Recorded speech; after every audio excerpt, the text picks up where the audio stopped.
자, 오늘 2021년 첫 주일에 말씀을 드립니다. 신앙의 든든한 기초 공사법, 이런 제목으로 말씀을 드립니다. 자, 오늘은 2021년 첫 주일입니다. 작년 하반기부터 올해 목회 계획을 준비를 했습니다. 우리 교육자들과 함께 기도하면서 올 2021년 한 해 교회가 든든히 서고 우리 성도들의 신앙이 든든히 서기 위해서 무엇을 해야 될 것인가를 고민하고 준비를 해왔습니다. 자, 그래서 올해 표를 정했습니다. 기초를 든든히 세우는 교회, 기초를 든든히 세우는 교회라는 표를 정하고, 자, 올 2021년을 달려가고자 합니다. 자, 이 표를 들으면 이런 생각이 들 수 있습니다. 아니, 우리 교회가 이제 60년을 향해서 나아가는 교회인데 무슨 개척교회 정도 할 수 있는 그런 그 표 같은 느낌, 뭐 그런 생각을 하실 수도 있어요.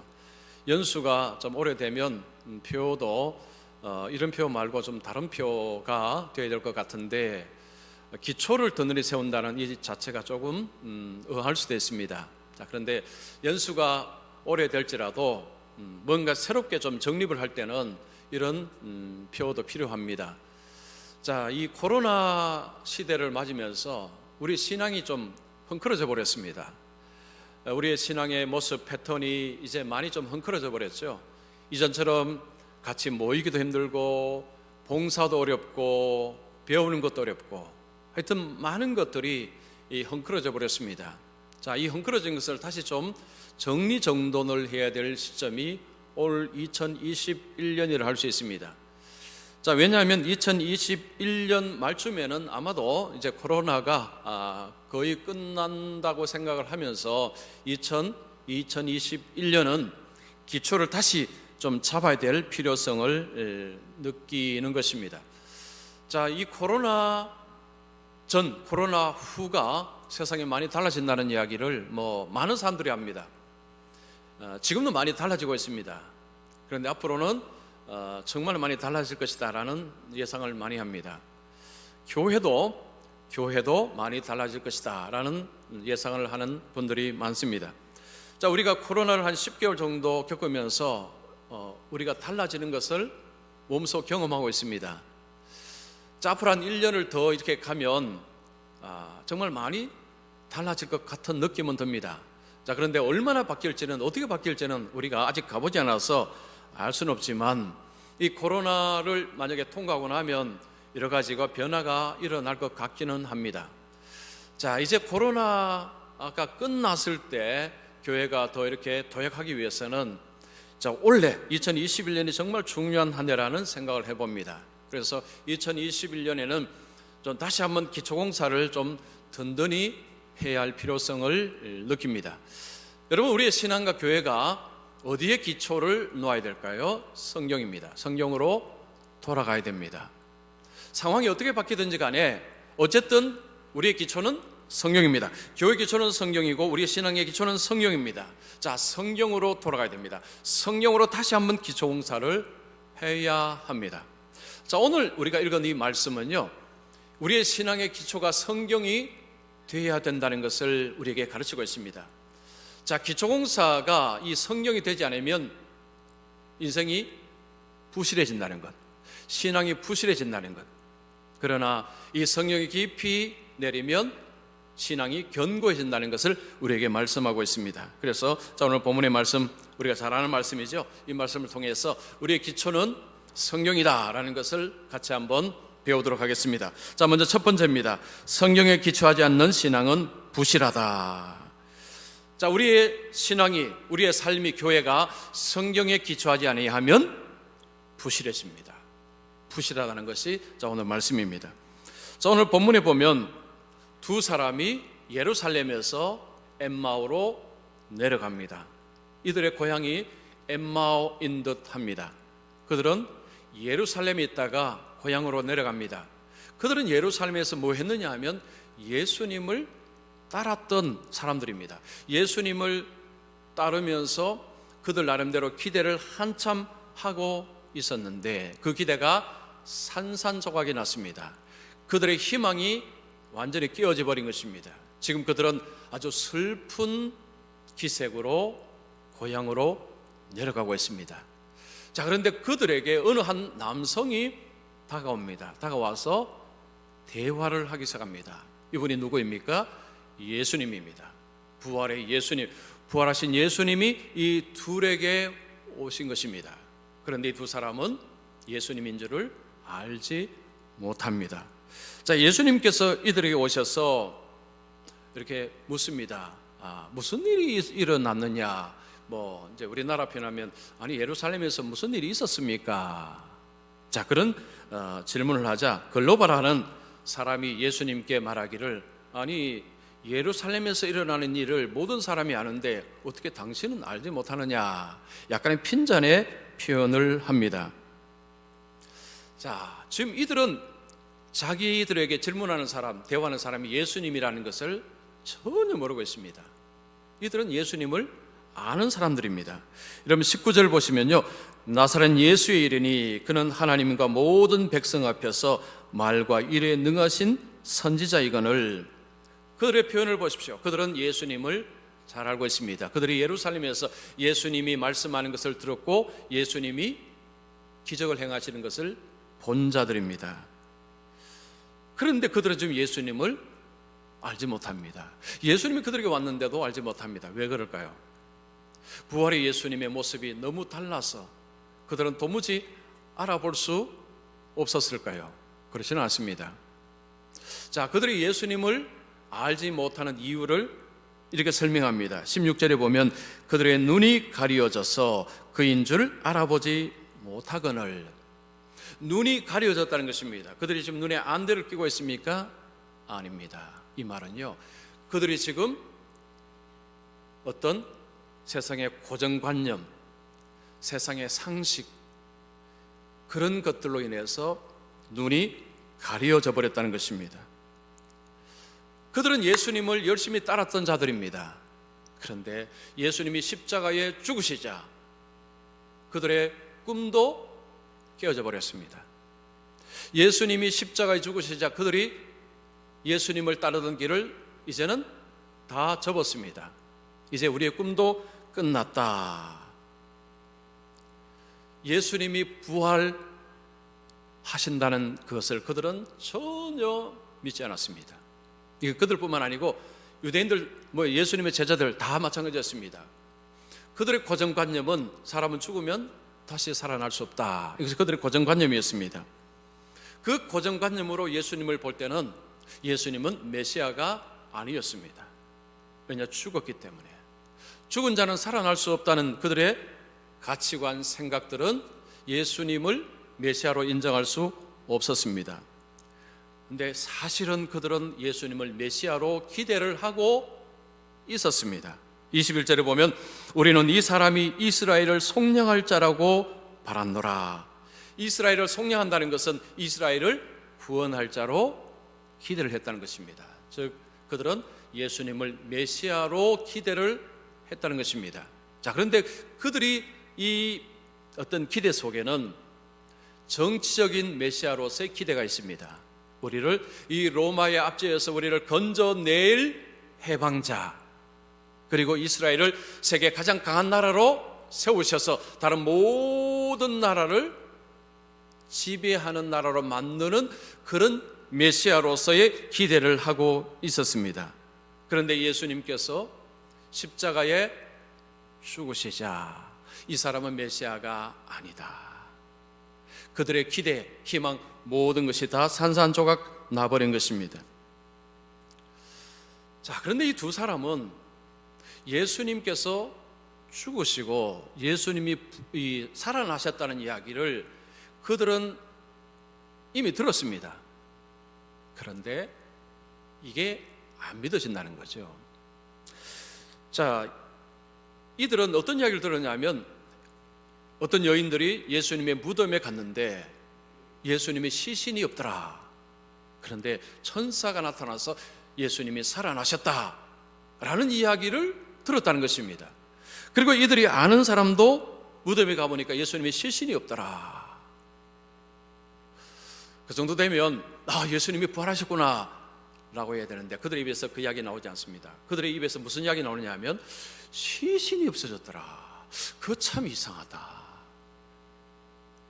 거기까지 그 정도까지. 아니 시신이 없더라. 그거 참 이상하다. 그 시신이 어디에 갔을까? 천사가 예수님이 살아나셨다라고 하면 아, 예수님이 살아나셨구나 라고 해야 되는데 그들은 그렇지 않았습니다. 그 시신이 어디 갔지? 아니 왜 무덤이 비었지? 거기까지, 그 정도까지, 거기까지 이상으로 뛰어넘을 수가 없었다는 거죠. 왜냐하면 그들이 가지고 있는 사고의 틀은 사람은 죽으면 다시 살아날 수 없다. 지금 예수님이 그들 곁에 오셨는데도 지금 보지도 못하고 예수님의 부활도 믿지 못하는 그들 향해서 예수님이 책망하십니다. 25절에 미련하고 선지자들이 말한 모든 것을 마음에 더디 믿는 자들이여. 자, 예수님께서 두 가지 말씀합니다. 미련하다. 이 미련하다는 것은요, 들어도 이해를 못한다는 거죠. 깨닫지를 못하는 것을 말합니다. 또 하나는 더디 믿는 자들이요.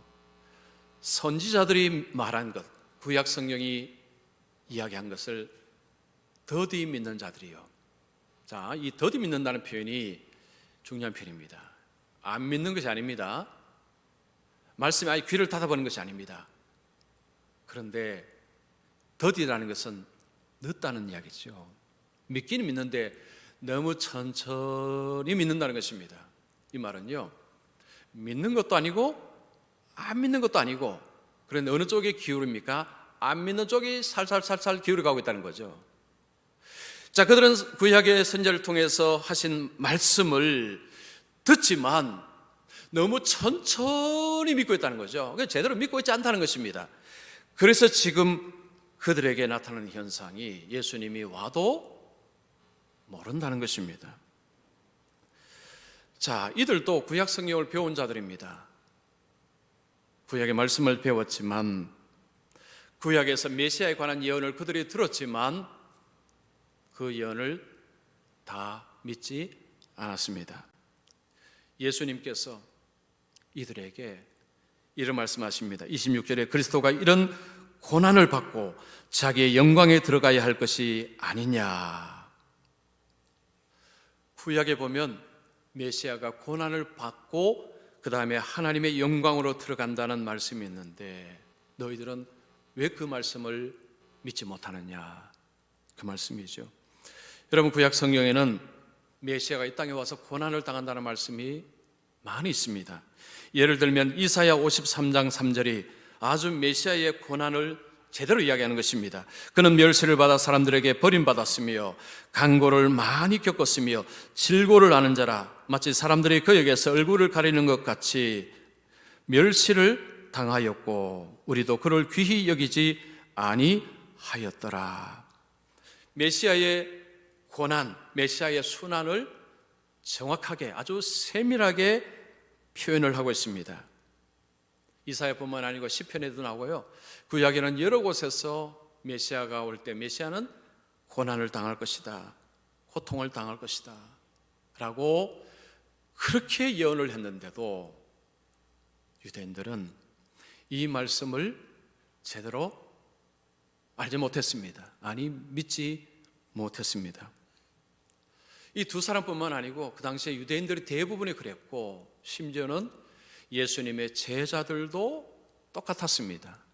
예수님이 어느 날 제자들에게 자신이 고난을 당하고 3일 만에 살아날 것을 가르쳤습니다. 그때 베드로가 이런 표현을 합니다. 베드로가 예수를 붙들고 항변하여 이르되, 이 붙든다는 건요, 예수님을 잡아서 자기 쪽으로 끌어당기는 것입니다. 그리고 항변하다는 것은 꾸짖는 것을 말하는 것입니다. 베드로가 예수님을 끌어당기면서 예수님을 꾸짖는 거죠. 꾸짖는다는 것은 교정시키는 걸 말합니다. 예수님 그 잘못되었습니다, 그게 아닙니다 라고 교정시키는 것입니다. 주여 그리 마옵소서, 이 일이 결코 죽게 미치지 아니하리이다. 예수님께서 내가 고난을 당하고 내가 고난당하고 3일 만에 살아날 것이다 라고 말씀하시자 베드로는 주여 결단코 그런 일이 일어나지 않습니다. 저 무슨 소리 하십니까? 그거 아닙니다. 라고 예수님을 꾸짖는 자가 베드로였습니다. 예수님의 제자들 이 정도였으니까 보통 사람들은 오죽하겠습니까? 그 말씀을 들어도 들리지 않았던 것입니다. 그들의 고정관념 속에는요, 메시아는 정치적인 메시아다. 그 고정관념이 딱 있으니까요. 그리고 사람은 죽으면 살 수 없다는 그 생각의 틀을 가지고 있으니까 그들은 그 틀을 가지고서 구약의 고난의 이야기를 들어도 전혀 들리지 않았다는 거죠. 들어도 들리지 않은 것입니다. 자, 이 두 사람은 지금 예수님 부활하셨습니다. 자기에게 오셨습니다. 얼마나 기쁜 것입니까? 그런데 그들은 지금 슬픔에 잠겨 있습니다. 이게 무슨 일입니까? 예수님이 부활하셔서 그들에게 오셨는데 그들은 지금 슬픔에 잠겨 있습니다. 어찌 이런 일이 일어났습니까? 뭐 때문입니까? 그들의 신앙의 기초가 성령에 깊이 뿌리 박고 있지 않기 때문입니다. 그들이 성경 자체를 모르는 것도 아니고 안 들은 것도 아닙니다. 그러나 대충 보고 대충 들은 것입니다. 그들의 사고의 틀 속에서 그냥 성경을 취사 선택을 하는 것입니다. 자, 성경에 제대로 뿌리 내리지 아니하면요, 이럴 수 있습니다. 기쁨은 사라지고 온통 세상의 근심 걱정에 휘둘려서 아이고 어쩌나, 아이고 걱정이네, 인생이, 신앙이 부실하게 된다는 것입니다. 제가 질문 하나 하겠습니다. 자, 63빌딩에서 떨어져도 죽지 않는 법. 여러분, 63빌딩에서 떨어져도 죽지 않는 법이 있다고 합니다. 뭘까요? 1층에서 뛰어내리면 됩니다.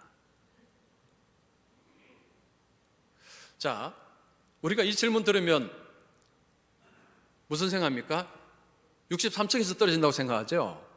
그런데 저는 그렇게 질문하지 않았습니다. 63빌딩에서 뛰어내리면 된다고 질문했죠.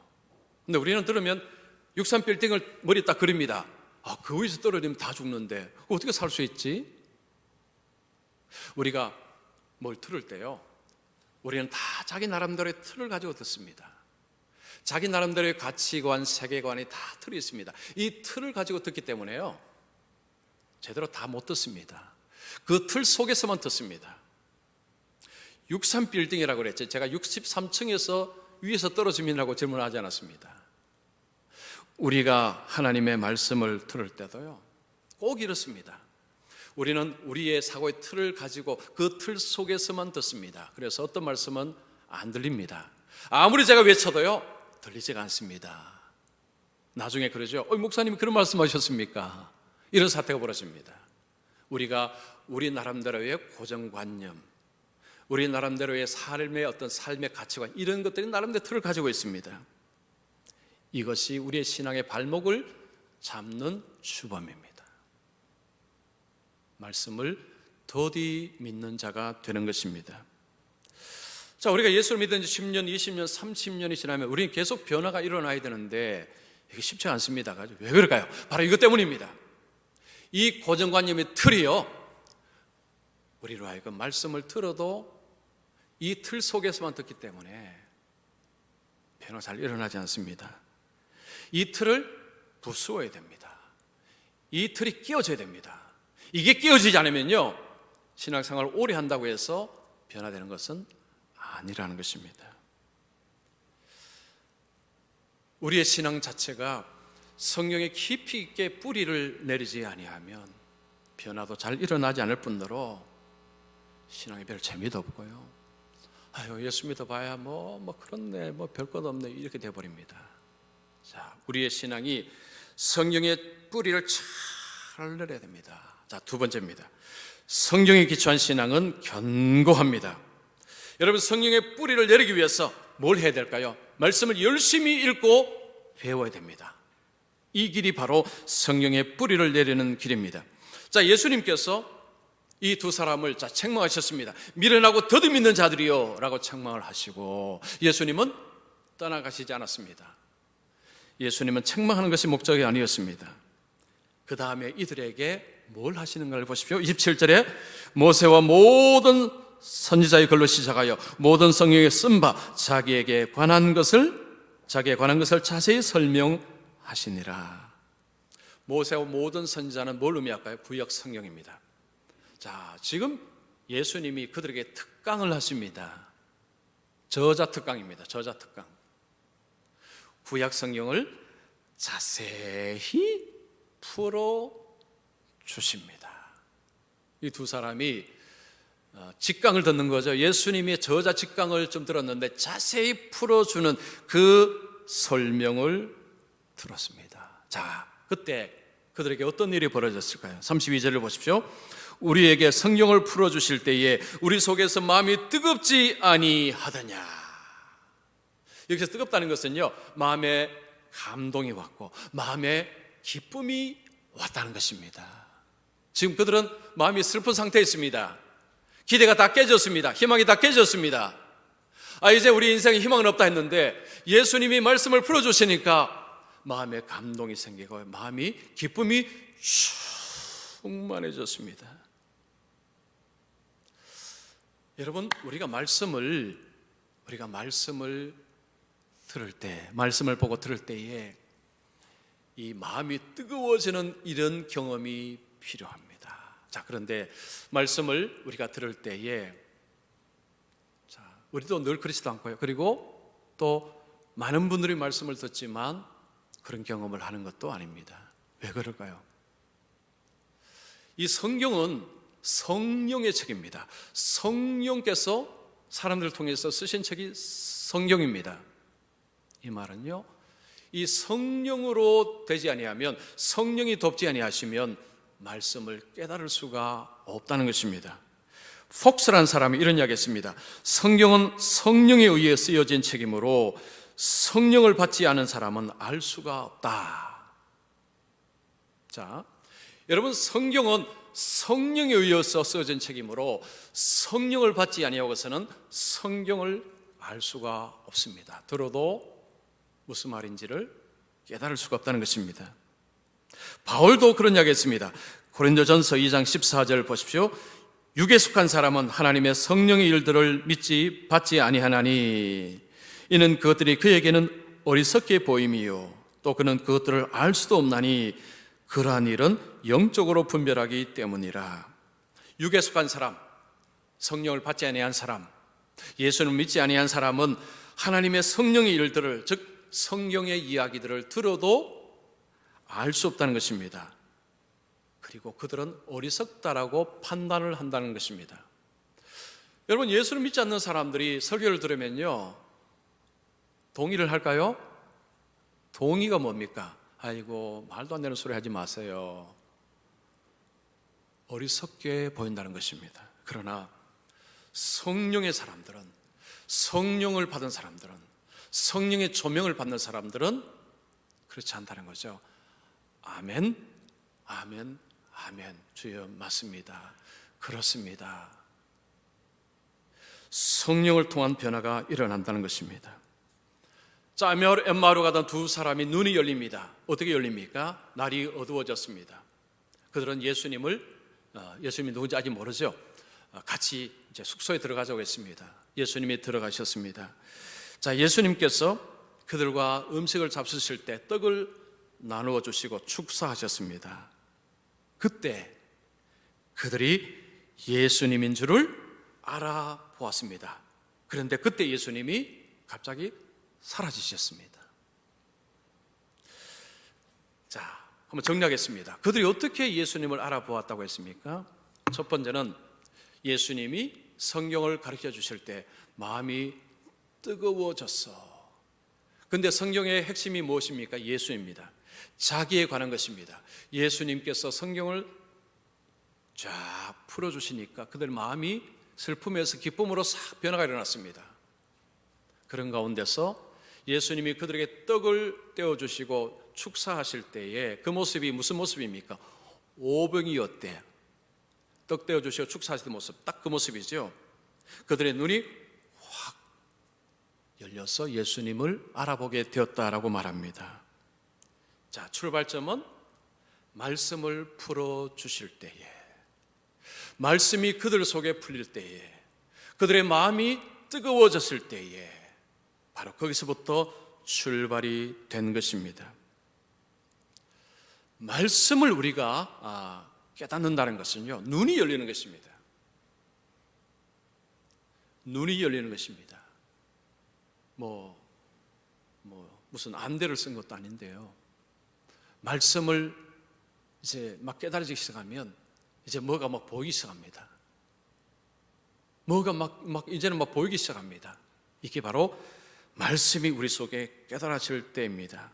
그래서 성경은 우리에게 엄청난 능력의 말씀입니다. 2008년 4월 24일에 울산의 법원에서요, 어떤 교인들이 서로 폭행하는 일이 벌어졌습니다. 교인 간의 폭행이 일어나서 그 재판이 있었던 날이었습니다. 2008년 4월 24일이었습니다. 교회에서 서로 어떤 교회 일을 하다가 서로 간에 이제 싸움이 붙었고 서로 폭행, 주먹질하는 일이 벌어진 것입니다.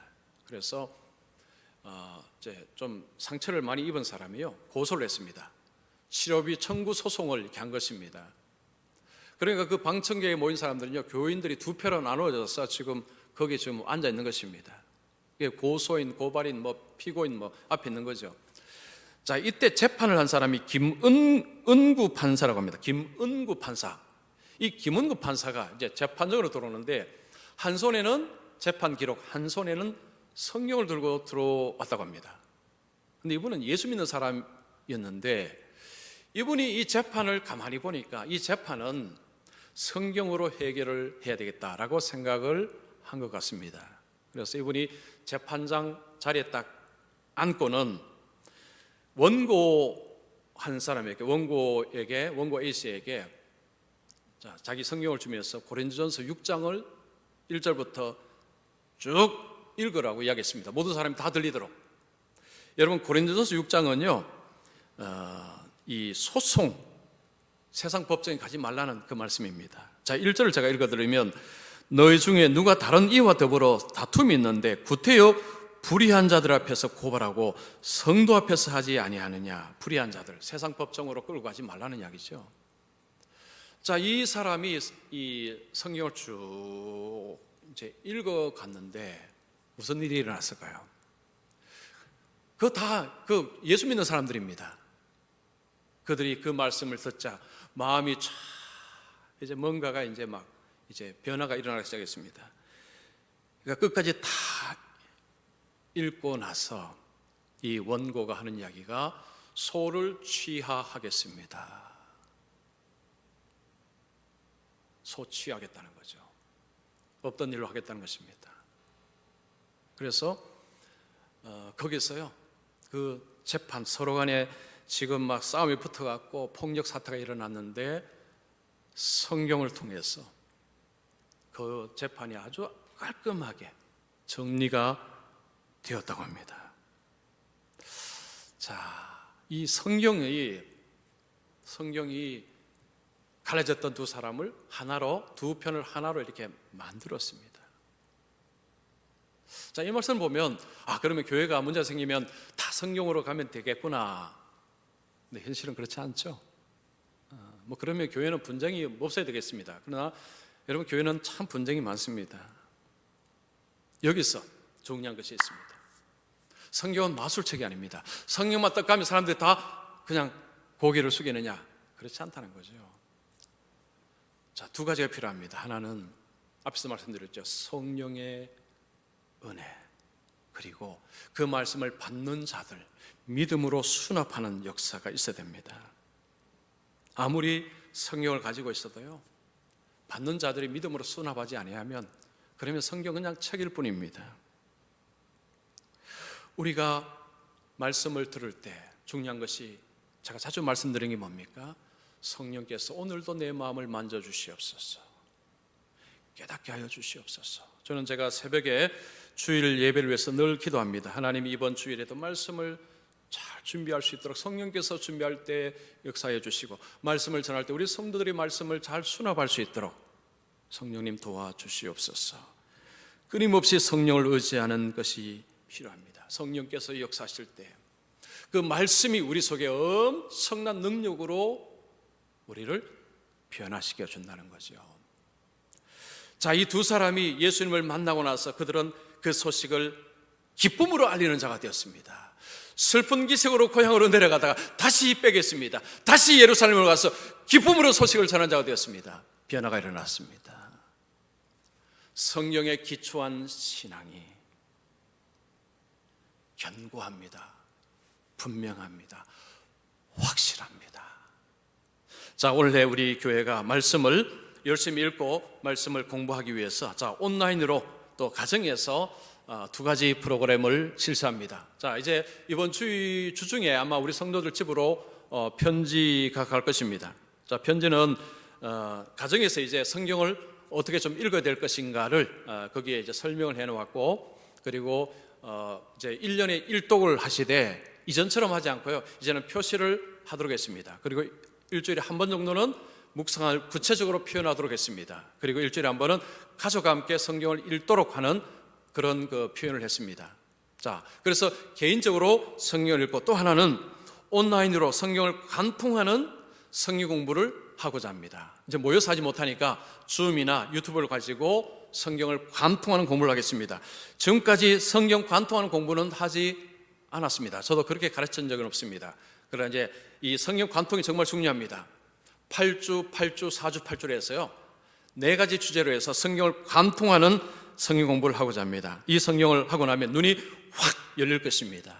그래서 온라인으로 줌으로 합니다. 여러분께서 나중에 문자로 안내할 때 여러분 지원해 주시면 좋겠습니다. 그리고 말씀을 나누는 것, 독서를 나누는 카톡방도 개설을 합니다. 개설해서 받은 은혜를 좀 같이 나눌 수 있도록, 모여서 못하니까 온라인상으로도 좀 나누어서, 말씀을 나누어서 서로에게 힘이 되고 위로가 되는 이런 교제가 있도록 하기 위해서 이제 그것을 시작하려고 합니다.